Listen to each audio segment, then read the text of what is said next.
Actually, in this session, we're going to look into the capability of adding a default date into a date control in WebFOCUS Designer.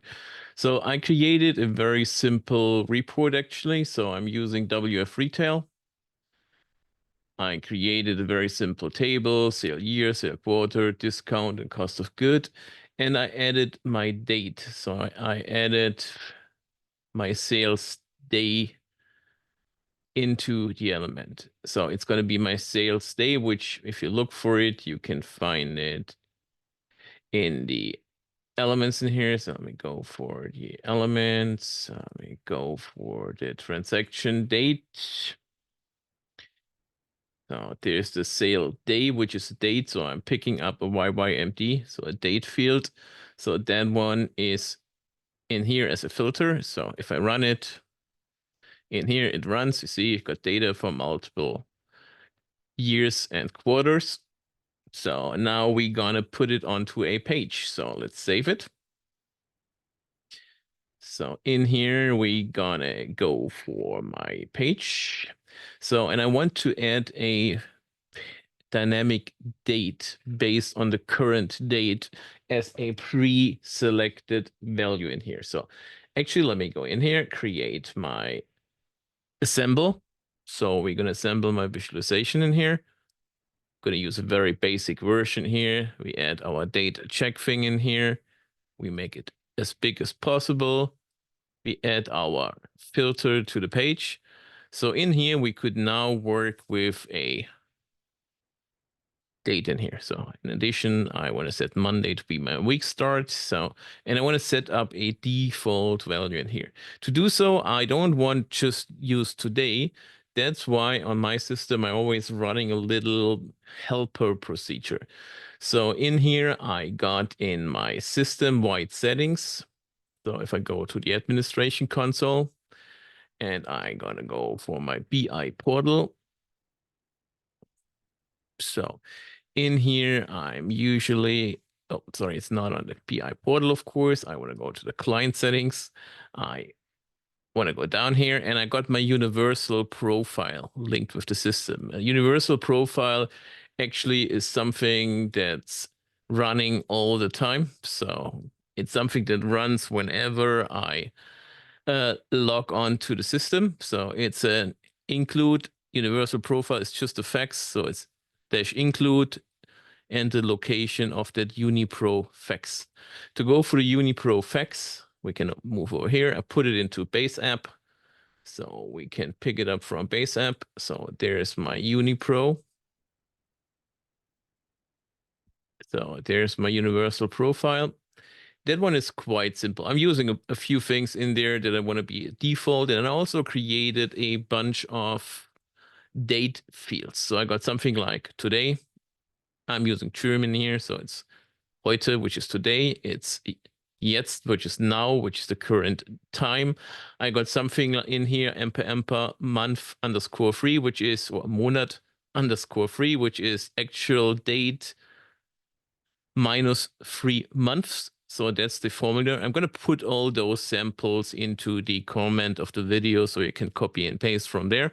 But it's taking the actual day and it's deducting 3 months from the actual day in here. I also have something like the from date month 3 in here, which is at the end nothing else than a reformatted version of that field. And I got something in here called HEUTE, which is today. That DATECVT thing is going to reformat those values. So we can let's steal them from here just for testing purposes, but you could also run it. But let me move over in here. So we're going to use it quickly in here. So I'm going to show you what it does. So I put it in here. Let's test drive those elements from here. So we can now do a dash type. And I think those are quite clear. So I'm going to go for this one.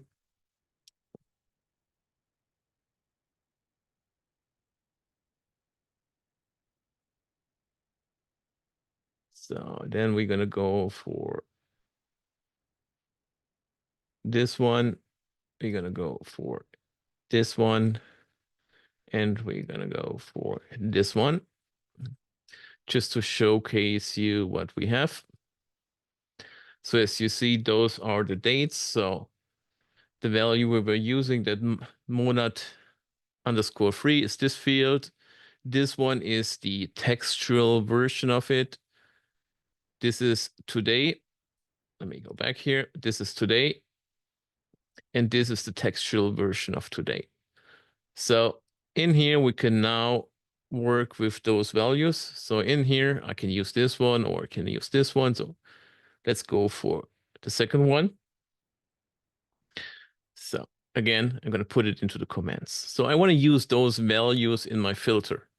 So if I build my designer page in here, I'm now going to use the default value with that from date month underscore free in here. And you see it's pointing to February 2020, which is today, being May 2020 minus 3 months.